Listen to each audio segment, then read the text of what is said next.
You've been more of a mother to me than she ever was." Jessica raised her glass to her mother-in-law, Linda, in my house at my dinner table, with my grandson Jamie sitting right there, chewing chicken like nothing had detonated. Her smile was sweet enough to rot teeth. Her words? A scalpel. Liam kept eating like it was just another Thursday. Linda smirked like she'd just been handed a crown, and all eyes turned to me, waiting for the explosion, for the meltdown, for the bitter old woman to finally snap. Instead, I set down my fork, picked up my wine, smiled, then go live with her, because starting tomorrow, your name's off every bill, and your key won't open these doors. The silence that followed didn't feel victorious. It felt like surgery, precise, necessary. They thought I snapped in the moment, but that line? I'd rehearsed it for weeks after I filed the cease and desist, after I gathered screenshots, backed up financial records, and sent notarized letters from Renee's office. They just didn't know that yet. This wasn't rage, it was execution. Jessica blinked. Jamie looked up. Liam rubbed his temple like I was the problem. Linda had the gall to look proud, like a queen watching one daughter outmaneuver the other. Jessica didn't flinch. She tilted her head, calm as ever, like I was a sad interruption to her moment. Liam opened his mouth, probably to offer one of his half-hearted, "let's just talk about this," non-answers. I raised my hand. No more, no more, 1 more months. No more quiet negotiations behind closed doors. No more pretending I didn't see what they were doing with my house, my money, my name. They'd turned this home into a stepping stone for her brand. Tonight, I took the stone back. "I don't want to go," Jamie said quietly. That cracked something small in me, but I didn't stop. Because they weren't just living here, they were staking claims. And I'd already spent too many nights watching Jessica market my home like a retreat center, and Liam look the other way. I watched them leave the dining room like they owned it. Jessica's linen blazer catching the soft light like she was on a stage. She'd played her part, said her line, burned her bridge. And I'd already bought the locks. I went upstairs, closed my door, and sat on the bed in silence. 10 months ago, they arrived with boxes and tears, asking for 30 days. Tonight, I ended day 304. Tomorrow, the legal part begins, and for the first time in years, I don't feel powerless. I feel ready. The night they moved in, it was raining so hard, the cardboard boxes sagged at the corners. Jessica stood on my porch holding Jamie, mascara running, hair frizzed, and said the words that would open the gates of hell. "We just need a month." Liam followed behind her, soaking wet and silent, like a man who knew better than to make eye contact. I should have known then, but I was still a mother first, and mothers don't turn their children away in the rain. So I helped carry the boxes, cleared out the guest room, washed the extra sheets, heated up the casserole I had in the freezer.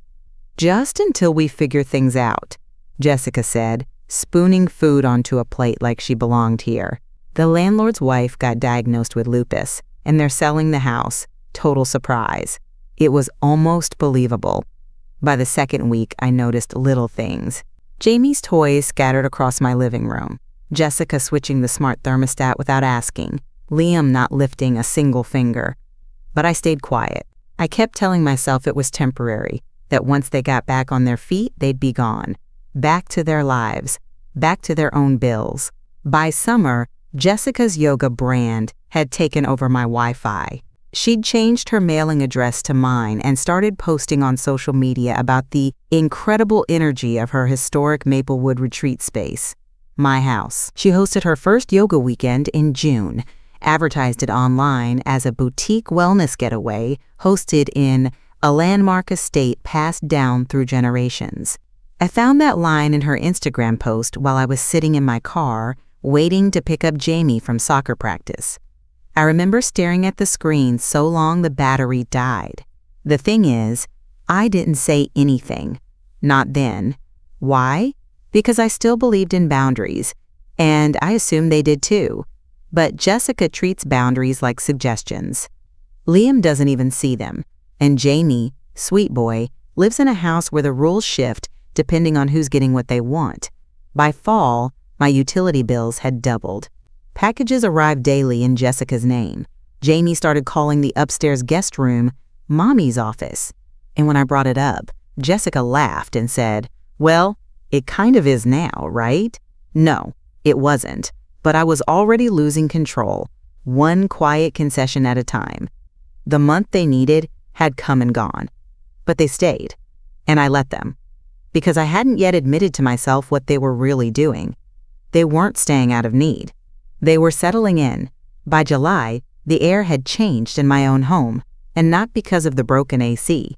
Jessica said she'd call someone about 3 weeks in a row. It started small. "I'll get groceries this week," she said, handing me a half-empty receipt and asking for Venmo. The next time? No groceries, just a screenshot of her Venmo request with a winking emoji and, "We're tight this month. Thanks, Mama Claire." Mama Claire. She said it with a laugh, but it felt like a role I'd been assigned, not a person, a service. Then came the credit card. Liam accidentally used my identity to apply for a small business credit line. I found out when the card showed up in my mailbox with my full name and a logo that read Urban Earth Retreats, LLC. When I asked him about it, he rubbed the back of his neck and said, "Oh, it must have auto-filled. I'll cancel it." He never did. That fall, Jessica made a snide comment when I said I still preferred handwritten cards to text messages. "You boomers romanticize useless things," she said, rolling her eyes. Liam chuckled. Jamie looked up from his cereal and said, "What's a boomer?" I didn't say anything, not then. But inside me, something was changing, not cracking, hardening. The final blow came one Thursday afternoon in October. I went to refill a prescription, simple cream for my arthritis, and the pharmacist told me my insurance had flagged suspicious activity. I thought it was fraud. It was, in a way. Jessica had used my medical insurance for a cosmetic facial peel. When I confronted her, she waved her hand like I was being dramatic. "It's just a number," she said. "You weren't using it." That's when I realized. Jessica doesn't ask, she assumes. She assumes she's entitled to my groceries, my utilities, my home, my identity. And when I object, I'm overreacting, bitter, outdated. I went to my room that night, shut the door, and sat on the edge of the bed in the dark. It wasn't sadness I felt, or even anger. It was humiliation. Quiet, hot humiliation, the kind that seeps into your bones when you realize people don't just use you. They see you as something to be used. And they'll keep using you as long as you stay quiet. But I wasn't going to stay quiet much longer. Because Jessica thought she was playing a long game. What she didn't know? I invented the damn game. And starting now, I was done playing by their rules. By the time November rolled around, they weren't even pretending to respect me anymore. That's when I stopped pretending too. They saw gray hair and a quiet kitchen and assumed I was harmless, out of touch, easy to manipulate. They forgot who I used to be. 32 years at Langford and Phelps as a senior forensic accountant. My job wasn't just balancing books. It was exposing fraud, spotting patterns, following trails no one else could see. I testified in court more times than I could count. I've had men 3 times Jessica's intellect break down on the stand when I laid out their hidden accounts and doctored invoices in front of a jury. I made a career out of unmasking people who thought they were clever, people just like her. But here, at home, I'd let them get away with so much because they were family. Because I didn't want to believe they were the kind of people I used to investigate. But now, the evidence was too loud to ignore.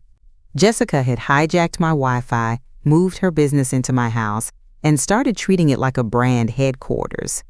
Liam had used my name for a credit line, and I hadn't seen a dime from either of them since August.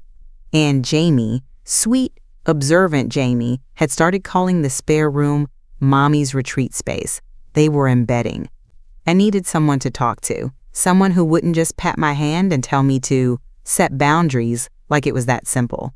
So I pulled out my old contacts binder, the black leather one I hadn't touched since retirement, and I flipped to the Sees Cho Renee, She had started as a wide-eyed intern, fresh out of business school. I trained her myself, taught her how to sniff out a shell company by reading a single utilities ledger. She called me the Hawk. Last I'd heard, she made partner.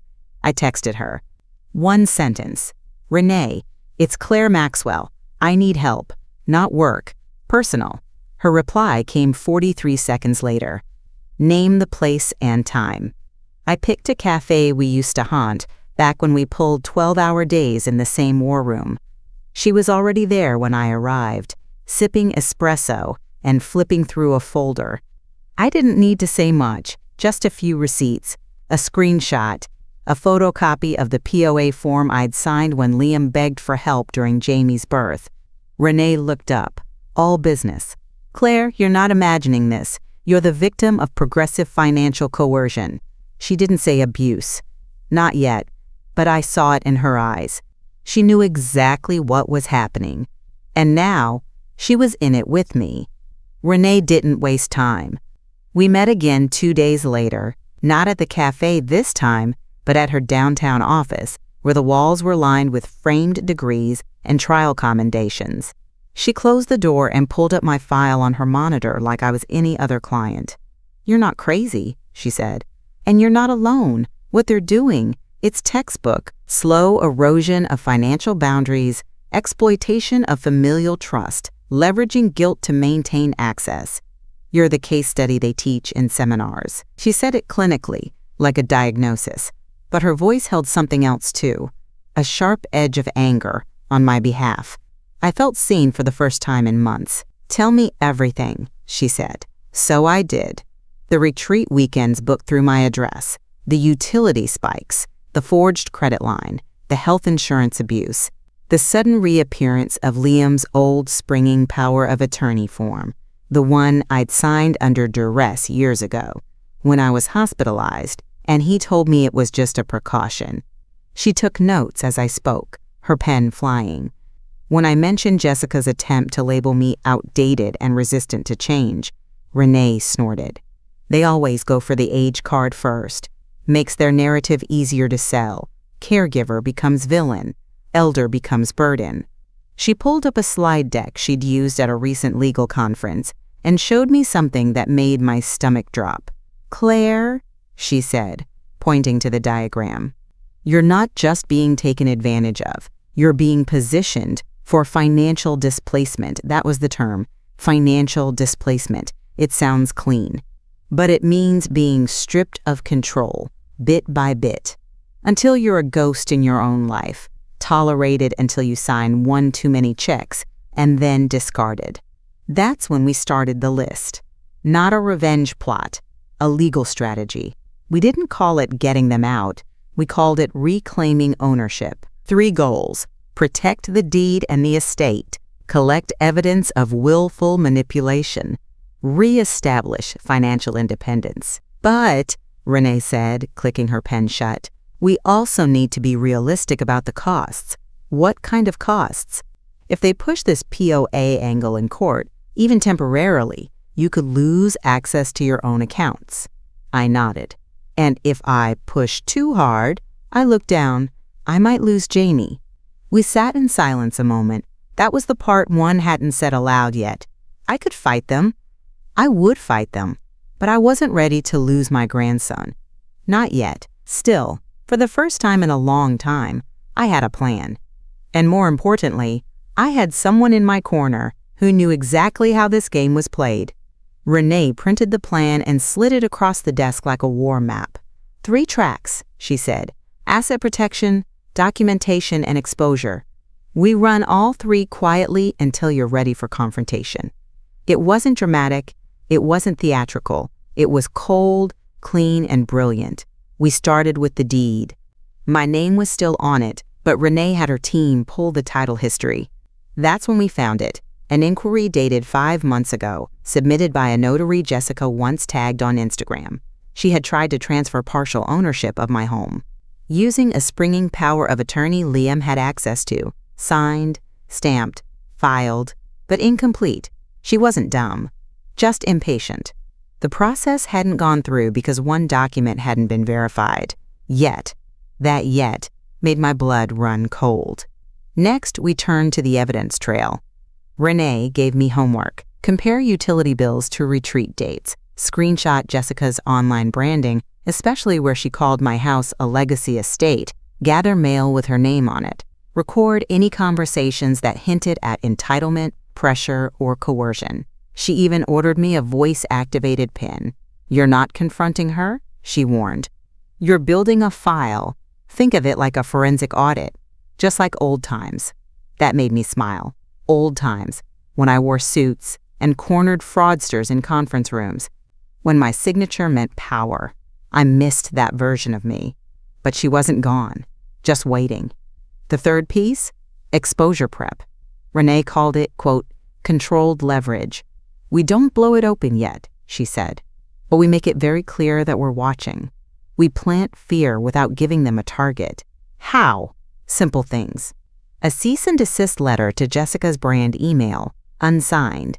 An anonymous inquiry to the HOA about commercial use of a residential property. A friend of mine who runs a blog for local businesswomen, she's going to request an interview with Claire Maxwell, the woman behind Maplewood Wellness. I nearly choked on my tea. Oh, and this, she added, sliding over a copy of a fake invitation. Your name, your address, your photo, all used for her yoga promotions. That's grounds for a personal branding claim. I stared at the paper. She was using me like a mascot. A relic. Claire Maxwell's home. Claire Maxwell's spirit. Claire Maxwell's blessing. All without my consent. Renee looked at me, serious now. You're not just a victim, Claire. You're an asset they think they've acquired. I leaned back, a slow burn building behind my ribs. No more quiet. No more guilt. I wasn't their asset. I was their reckoning. The first hard piece of evidence came wrapped in a lie. I was doing a routine check on my old business card, the one I kept open for emergency travel or big house repairs. I hadn't used it in months.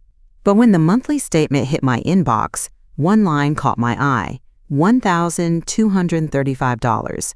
Urban Earth Retreats, categorized as health and wellness. I sat there, blinking at the screen, my tea going cold beside me. That name, Jessica's business, filed under my account. I opened the details. The charge was tied to a vendor invoice Jessica had submitted for a yoga retreat in Sedona, scheduled, marketed, and paid for under my name. It wasn't just shady, it was bold. I clicked through the attachment she'd linked to the charge, a promotional flyer, supposedly for a community elder care weekend. At the top, Claire's legacy project, reclaiming rest through wellness. My name, my address, my house. I felt like I'd been punched. I wasn't just footing the bill. I was being marketed as the spiritual face of her brand, the wise elder, the quiet blessing in the background. Except I'd never consented to any of it. I printed the documents and emailed them to Renee. She called 5 minutes later. She's not just stealing, she said. She's laundering your identity. I didn't speak. I couldn't. The heat in my chest had turned to something colder, heavier. Renee continued, her voice calm but firm. She's using you to qualify her retreat spaces as elder-aligned initiatives that might give her tax breaks, grant eligibility, even brand equity in the wellness market. Tax breaks, under my name, with my house as the bait. I opened Instagram again, my fingers trembling. I searched for the post I remembered from summer, the one where Jamie had accidentally wandered into the background during one of her yoga reels. There it was. Caption, our sweet family retreat home, passed down through generations of women reclaiming peace. So grateful to hold space here with Claire Maxwell's blessing. I wasn't a person to her. I was a narrative, the former forensic accountant, the gracious old matriarch, the legacy. But legacies don't pay bills. Legacies don't co-sign on credit cards. Legacies don't pick up after someone else's toddler while their mother films 5 hours of yoga videos and calls it work. I closed the app and walked to the kitchen, poured out my cold tea, stared at the photo of me and Jamie on the fridge, back when things still felt real. Then I pulled out a legal pad. Top of the page, Urban Earth fraud charges. I was done reacting. It was time to investigate. I didn't sleep much that night. Old instincts had kicked in. Not fear, not even anger. Precision. The same quiet intensity I used to bring into conference rooms with six-figure settlements on the line. By dawn, my kitchen looked like an operations center. 3 folders open. Laptop logged into my old forensic software account. Highlighters, notepads, sticky tabs, all color-coded. Jessica thought I'd forgotten who I was. She had no idea who she was dealing with. First, I pulled utility records for the last 6 months. Water, gas, electric. Then I overlaid them with the timestamps on Jessica's Maplewood retreat videos and posts. I noted every spike in usage. Every weekend the guest room was mysteriously unavailable, and every glowing testimonial from a client tagged in front of my house. Then I pulled guest reviews, screenshots from Yelp, TripAdvisor, even her own newsletter. Claire's hospitality was the warm hug I didn't know I needed.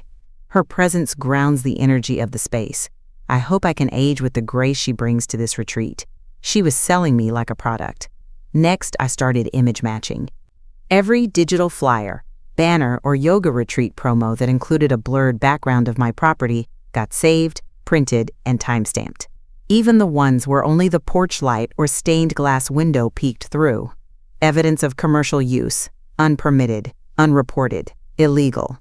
By noon, my table was stacked. Renee came by that afternoon, and when I opened the door, she took one look and grinned.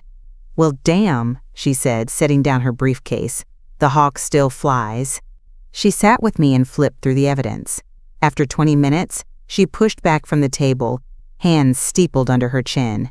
"She's not just sloppy. She's confident." "Yes," I said, "because she thinks I'm too old and too grateful to say anything." Renee nodded. "Which means she'll escalate soon. We need to be ready when she overreaches." "Oh, she will," I said. "I've seen this arc 100 times." That night, I walked through my own house like a stranger, touching door frames, picture ledges, the banister Liam never fixed. Every room had been slowly repurposed for their business, their comfort, their control. But in my study, nothing had changed. My books, my files, my history.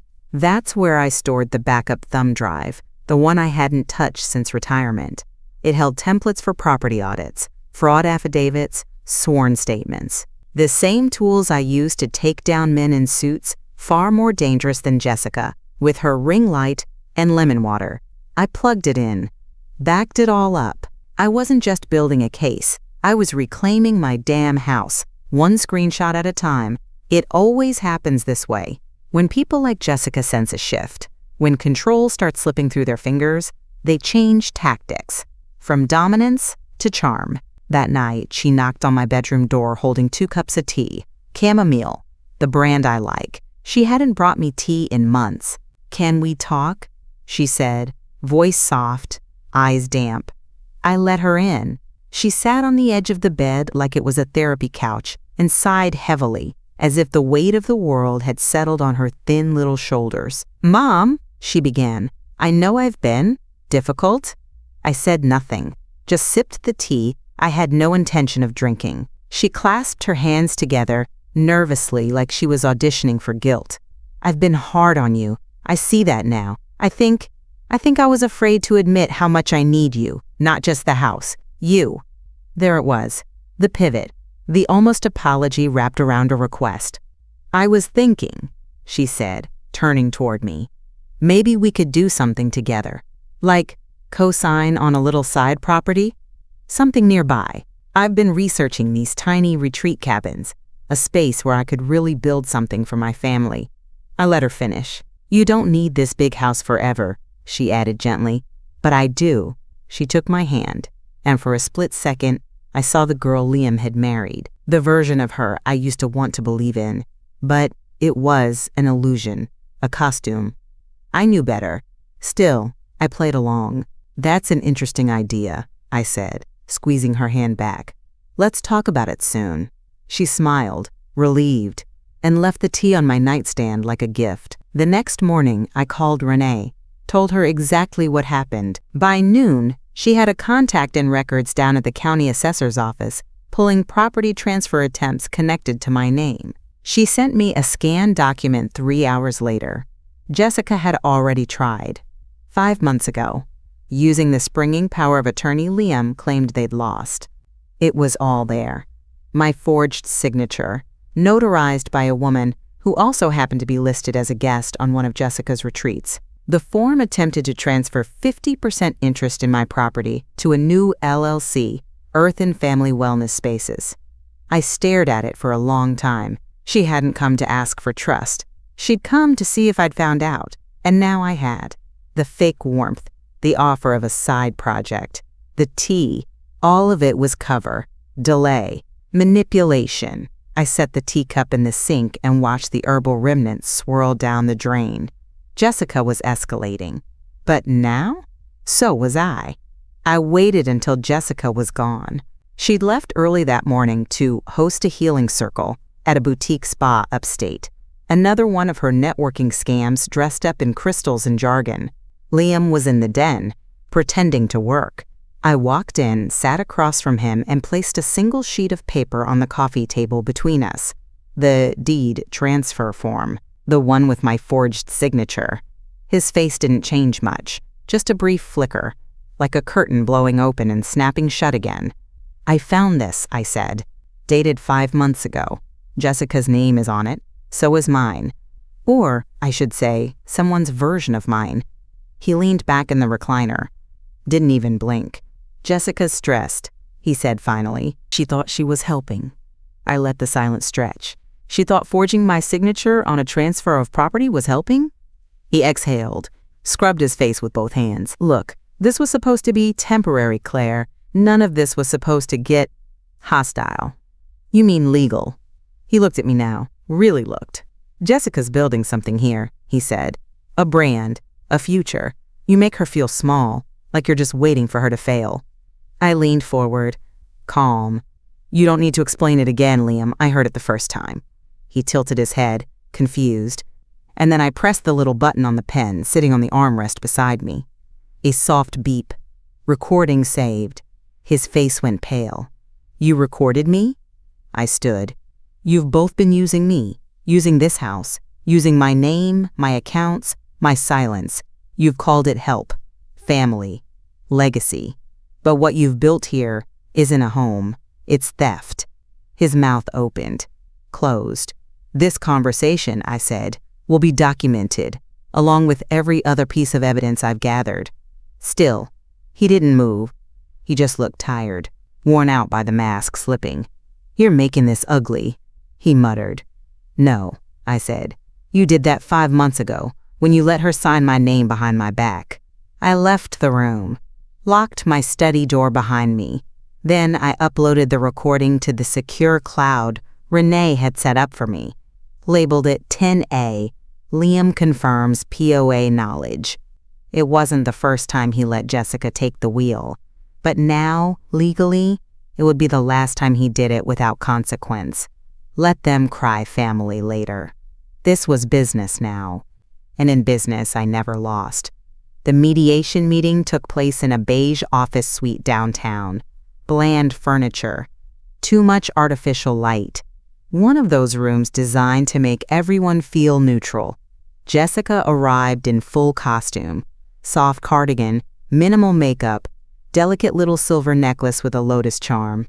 Her lawyer, a young man who looked like he still lived off frozen burritos, carried a thick folder and that smug expression that always comes with fabricated confidence.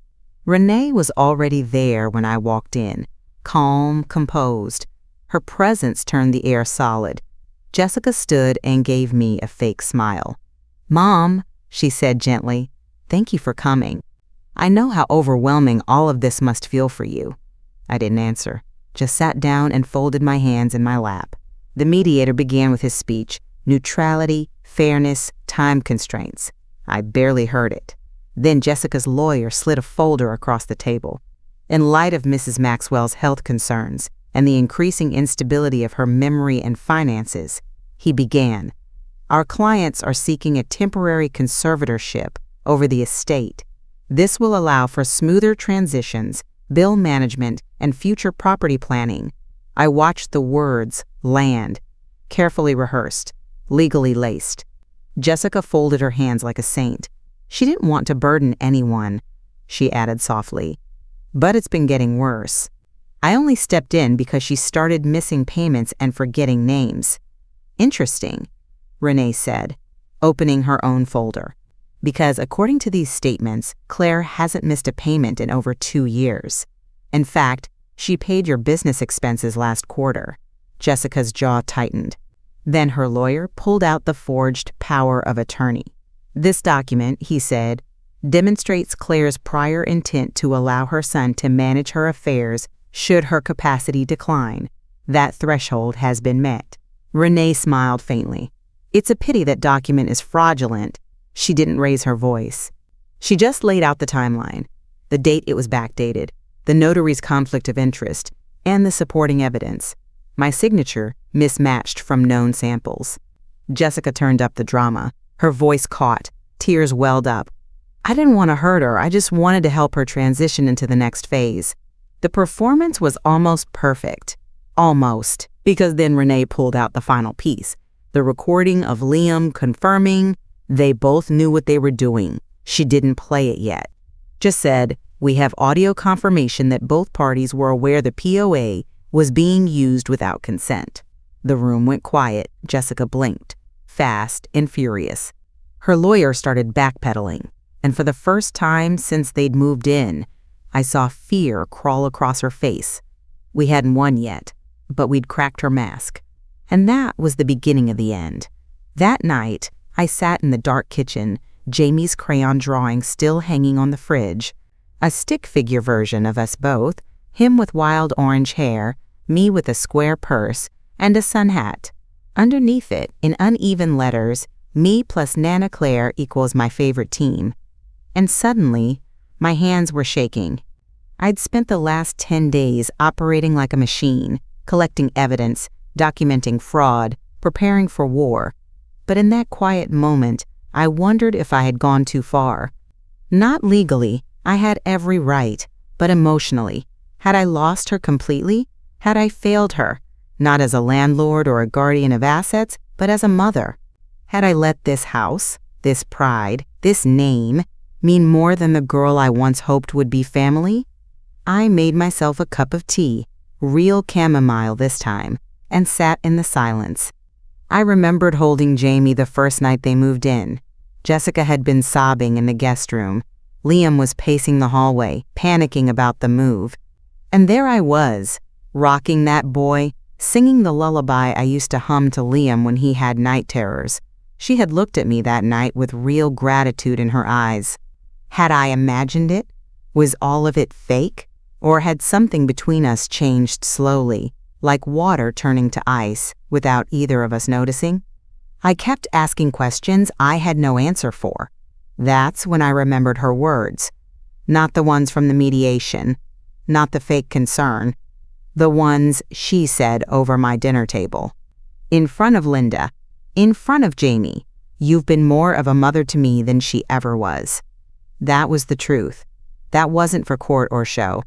That was the knife she twisted while thinking I'd just absorb it like always.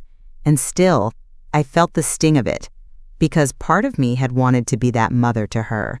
To believe she saw me that way, to believe I could still matter to someone the way I used to.